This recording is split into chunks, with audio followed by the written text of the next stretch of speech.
Olá, eu sou a professora Luciana Leal, sou professora de literatura do Colegiado de Letras da Unespar de Paranavaí. Estou muito feliz hoje de participar como palestrante do 4º Fórum Online de Educação, Meio Ambiente e Sustentabilidade. Agradeço ao convite, agradeço a toda a equipe organizadora, especialmente a professora doutora Sandra Medina Benini. Essa palestra se intitula Educação Ambiental e os Saberes Ancestrais, reflexões a partir de A Vida Não é Útil, de Ailton Krenak. Eu começo com a minha autodescrição. Eu sou uma mulher preta, olhos e cabelos cacheados, estou usando um batom vermelho, um vestido rosa, com flores. O livro do qual eu falo foi um livro publicado pela Companhia das Letras em 2020 e um livro escrito por Ailton Krenak. Para quem não conhece ou não se lembra do Krenak, o Krenak é um dos mais importantes pensadores indígenas do Brasil. Ele pertence ao povo Krenak. Ele nasceu em Minas Gerais e se destacou ele se destacou na luta, pelos direitos dos povos indígenas, desde a década de 1980. E ele participou ativamente da Assembleia Constituinte, que resultou na Constituição de 1988, onde foram assim reconhecidos e garantidos os direitos dos povos indígenas no Brasil. Então ele é um escritor, ele é um filósofo, ele é um ambientalista e ele promove reflexões sobre essa relação entre a humanidade e a natureza, sempre resgatando saberes ancestrais e denunciando esses impactos do modelo capitalista sobre os povos originários e o meio ambiente. E esse livro, a importância desse livro, A Vida Não é Útil, na discussão sobre a educação ambiental e essa sabedoria ancestral. Esse livro ele é importante porque ele desafia a lógica da produtividade, do consumismo, e ele propõe assim uma nova forma de pensar essa relação entre os seres humanos e o meio ambiente. Então o Krenak, nesse livro, ele convida o leitor a reconsiderar a educação ambiental a partir da valorização mesmo dos conhecimentos ancestrais que promovem essa visão integradora e respeitosa da natureza.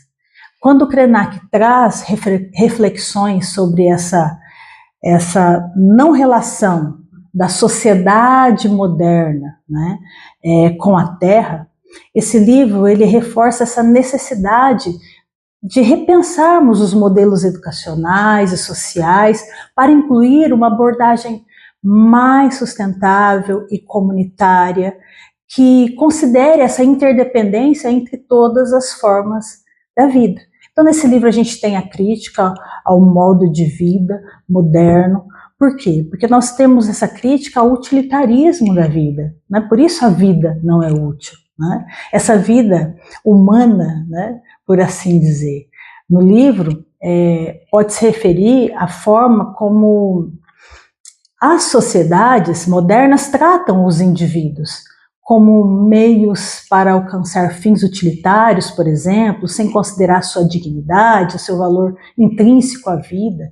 Esse utilitarismo pensando como essa ética de maximizar a felicidade, o bem-estar, muitas vezes acaba sacrificando as necessidades e os direitos dos indivíduos em prol de um bem maior.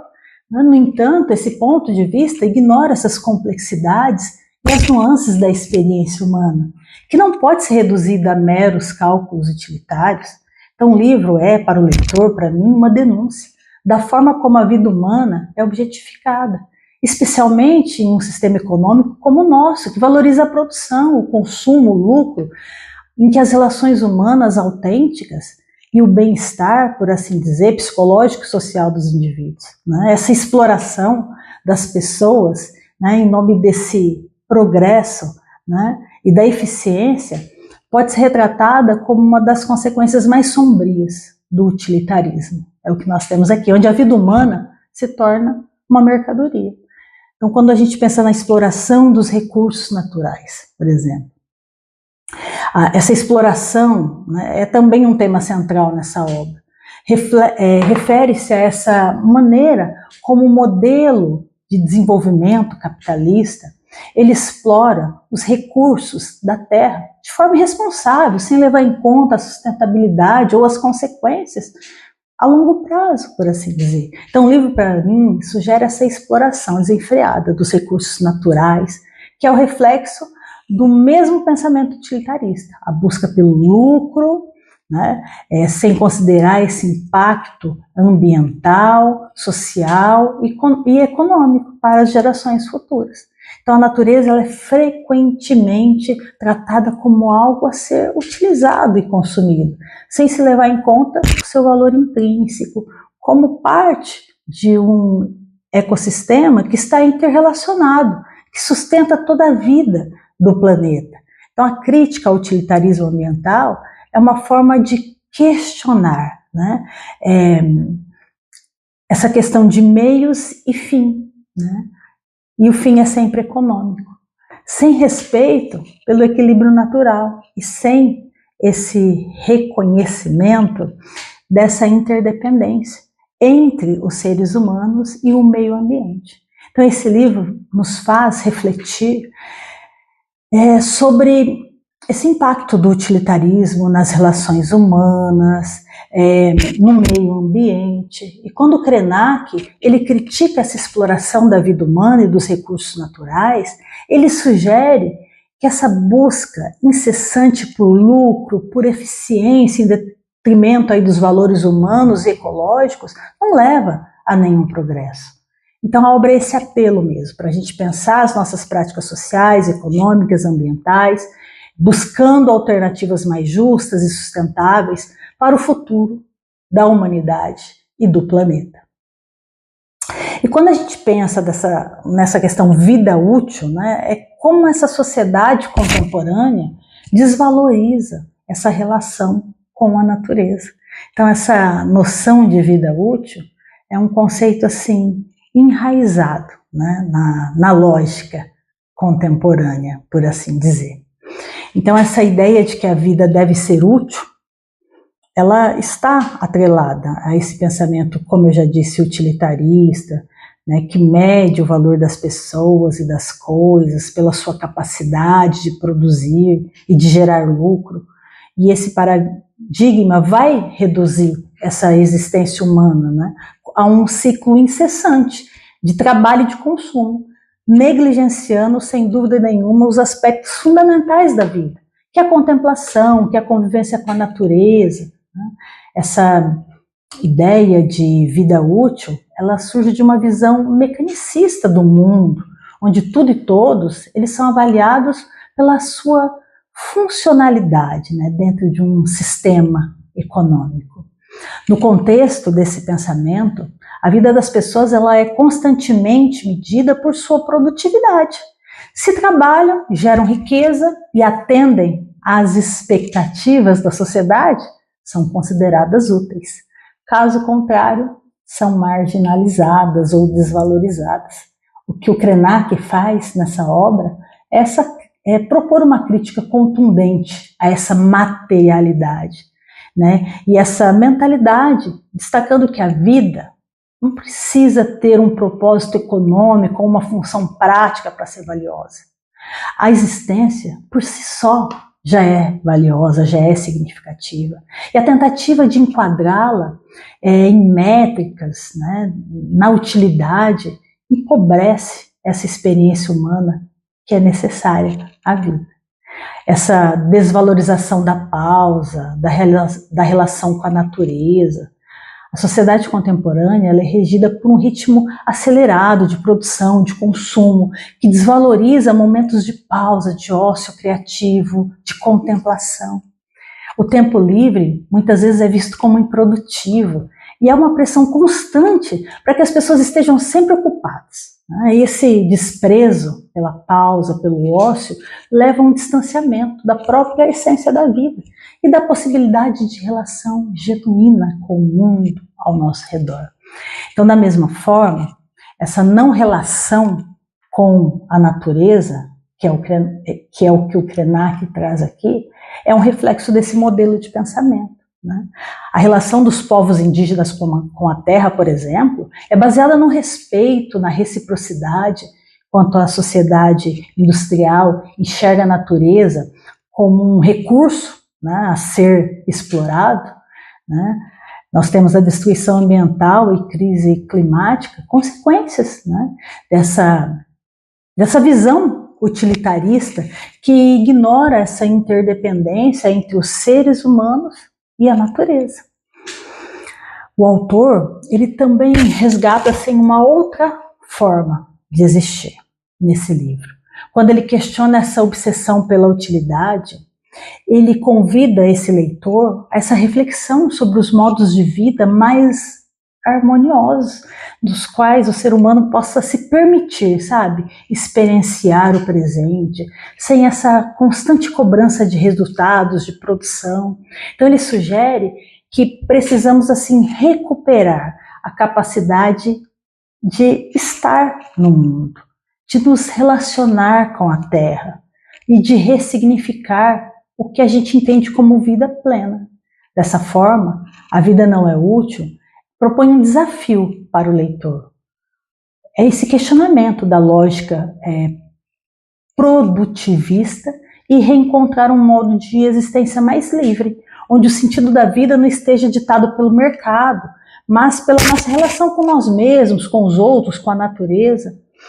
Nós temos um excerto do livro que diz assim, eu vou ler aqui para vocês, está na página 73. Ou você ouve a voz de todos os seres que habitam o planeta junto com você, ou faz guerra contra a vida na Terra. Isso aqui sintetiza a principal crítica do autor a esse modelo de sociedade contemporânea, que ignora essa interdependência entre o ser humano e a natureza. Então, quando ele afirma nesse excerto, da página 73, que é preciso ouvir a voz dos outros, ele mostra uma visão de mundo que reconhece essa diversidade da vida, e essa necessidade de convivência harmoniosa entre os seres humanos, animais, plantas, demais elementos da natureza. Então esse pensamento ele está alinhado com essa cosmologia indígena, na qual a Terra não é um recurso a ser explorado, mas a Terra é um organismo vivo, que se comunica e precisa ser respeitado. Na sociedade ocidental, no entanto, há uma tendência a enxergar o ser humano como o centro do mundo, separando-se da natureza, tratando a natureza como algo externo. Esse distanciamento só leva à destruição ambiental, a esse consumo desenfreado, essa crise climática. O autor diz que é uma guerra contra a vida, o que a gente vive, porque compromete esse equilíbrio ecológico, porque ameaça a existência de todas as formas de vida, incluindo a nossa vida, a vida humana. Então, essa citação mostra essas consequências dessa surdez diante da natureza, quando ignora os outros seres. A humanidade se coloca no caminho da destruição. Então, é uma guerra contra a vida, ele diz isso aqui. Isso se manifesta na devastação das florestas, na poluição das águas, na extinção das espécies, nas mudanças climáticas que afetam aí os ecossistemas inteiros. Então, além desse impacto ambiental, a lógica predatória, ela também gera desigualdades sociais e crises humanitárias. Povos indígenas, comunidades tradicionais, por exemplo, são os primeiros a sofrer com o avanço, com a exploração. No entanto, como o Krenak alerta ao longo do livro, essa destruição da natureza afeta todos os grupos, a humanidade, porque todos nós dependemos do equilíbrio do planeta para sobreviver, o chamado essa nova relação com o mundo. Sempre o Krenak pensando nessa questão de que temos que mudar esse caminho destrutivo. A gente precisa aprender a escutar e a coexistir com os demais seres da Terra. A gente tem que resgatar formas mais sustentáveis de viver, que valorizem essa interdependência entre o ser humano e a natureza. Então é urgente isso, né? A crise ambiental, social, vai mostrando que essa não é só uma escolha filosófica, mas uma necessidade para a gente garantir a continuidade da vida no planeta. Como Krenak nos lembra, a alternativa a essa escuta é um conflito insustentável, que pode levar à destruição, né, da natureza, e a natureza que nos mantém vivos. Então ele propõe esse caminho como uma nova relação com a natureza. Porque esse modelo capitalista, extrativista que nós vivemos, esse modelo mostrou a sua falha ao longo do tempo. Gerou desigualdade social, degradação ambiental, crises climáticas, enfim. Enquanto isso, os povos indígenas continuam resistindo e mostrando que há alternativas mais sustentáveis de existência. Então, diante de um colapso ambiental que a gente vive, é iminente, é fundamental repensarmos as nossas práticas e aprendermos com as sabedorias dos ancestrais. Esse desafio é substituir a lógica da exploração pela convivência, trocando o consumo desenfreado pela sustentabilidade e resgatando a consciência de que fazemos parte da natureza e não estamos acima dela. E aí, nós temos uma outra citação que eu quero ler aqui para vocês. Esse certo está na página 38 e diz assim: quando o sonho termina de ser contado, quem o escuta já pode pegar suas ferramentas e sair para as atividades do dia. O pescador pode pescar, o caçador pode caçar, e quem não tem nada a fazer pode se recolher. Interessante isso, né? Mostrando essa importância dos sonhos, né? Na cultura indígena, essa questão da oralidade, nessa organização da vida cotidiana dos povos indígenas. Então esse livro é muito importante. Muitas culturas indígenas, os sonhos não são apenas experiências individuais ou simbólicas, eles fazem parte da realidade, influenciam as ações do dia a dia. Então o ato de contar um sonho pela manhã não é um relato, mas um momento de orientação, de aprendizado, enfim, essa relação com o coletivo. Então essa prática mostra como essa relação com o tempo e com a natureza é diferente da lógica ocidental, que sempre vai priorizando a produtividade, aquilo que é imediato, né? Então outro aspecto relevante desse certo é essa questão da ideia de liberdade, respeito ao tempo de cada indivíduo.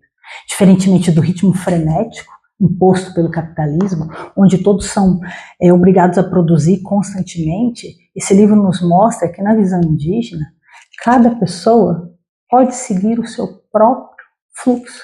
Quem precisa pescar, pesca, quem precisa caçar, caça, quem não tem nada para fazer, pode simplesmente se recolher, sem culpa ou obrigação de ser produtivo.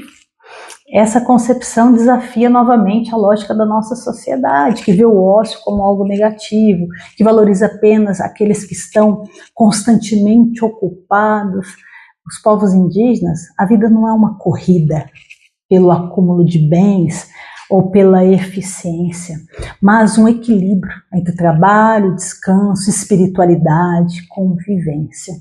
Então, Krenak convida novamente para que a gente reflita sobre o nosso tempo, para que nós valorizemos nossas formas de conhecimento, num mundo cada vez mais acelerado, onde o descanso, a introspecção são vistos como desperdício. Resgatar a sabedoria, né, indígena, por exemplo, ela é fundamental. Ao dar importância aos sonhos, à oralidade, ao respeito pelos ciclos naturais, a gente pode redescobrir maneiras mais humanas e sustentáveis de existir nesse mundo.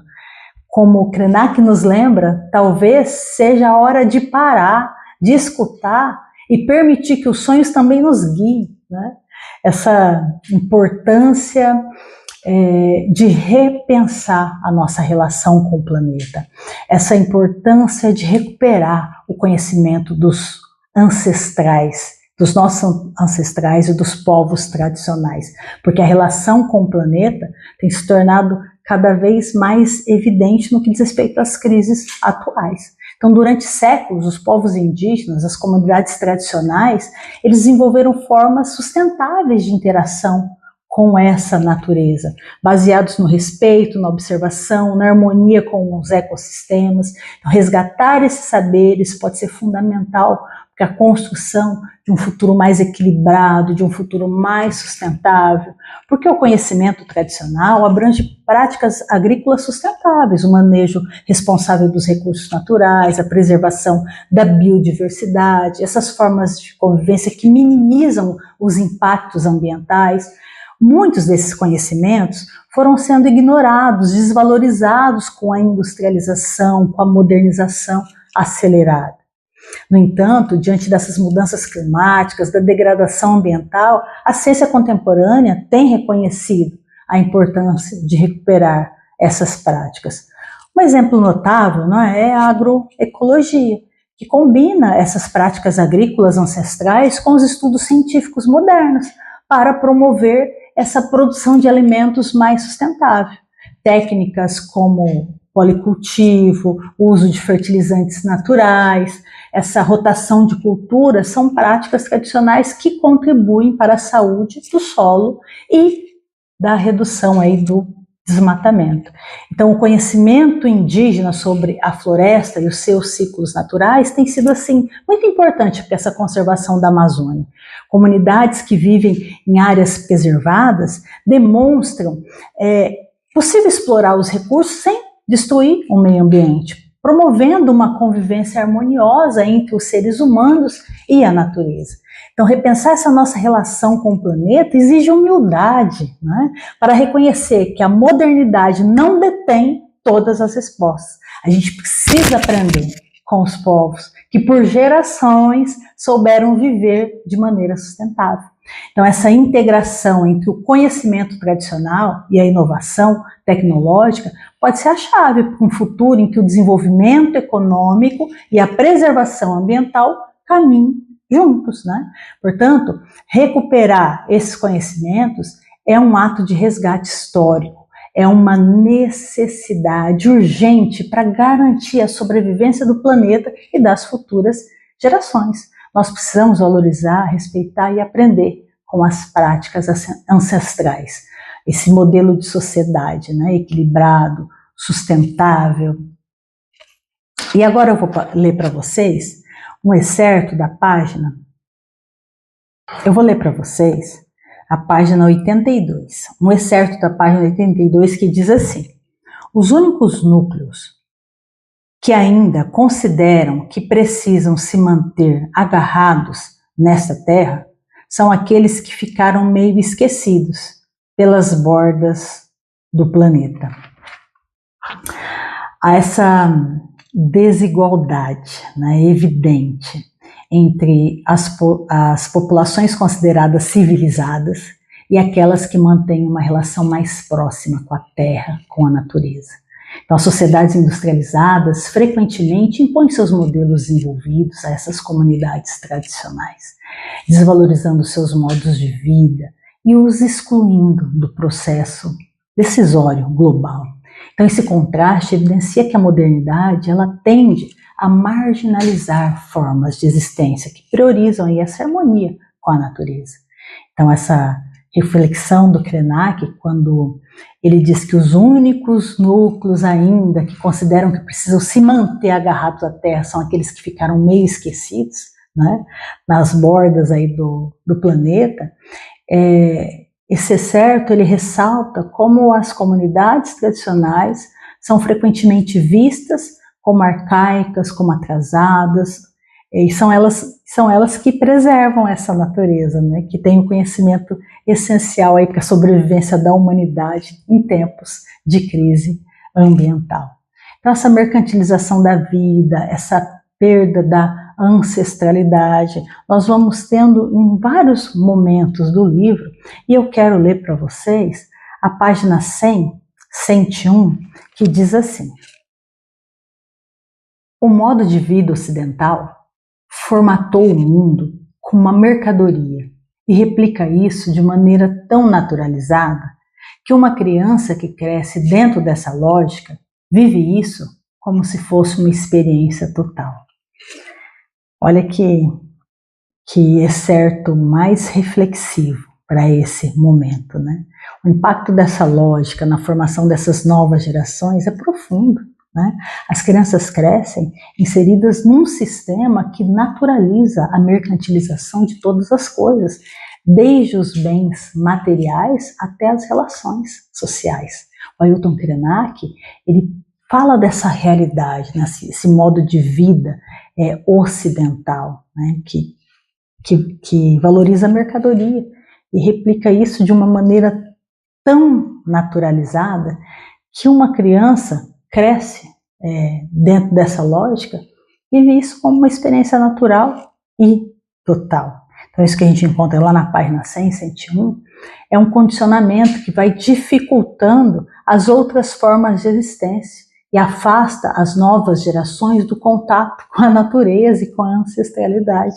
Então, diante desse cenário, recuperar esse contato com a ancestralidade torna-se essencial para a gente construir um futuro mais equilibrado, essa valorização da cultura, do respeito pelos ciclos naturais, esse reconhecimento, né, do conhecimento tradicional, são passos fundamentais, né, para corromper essa alienação promovida pelo sistema capitalista.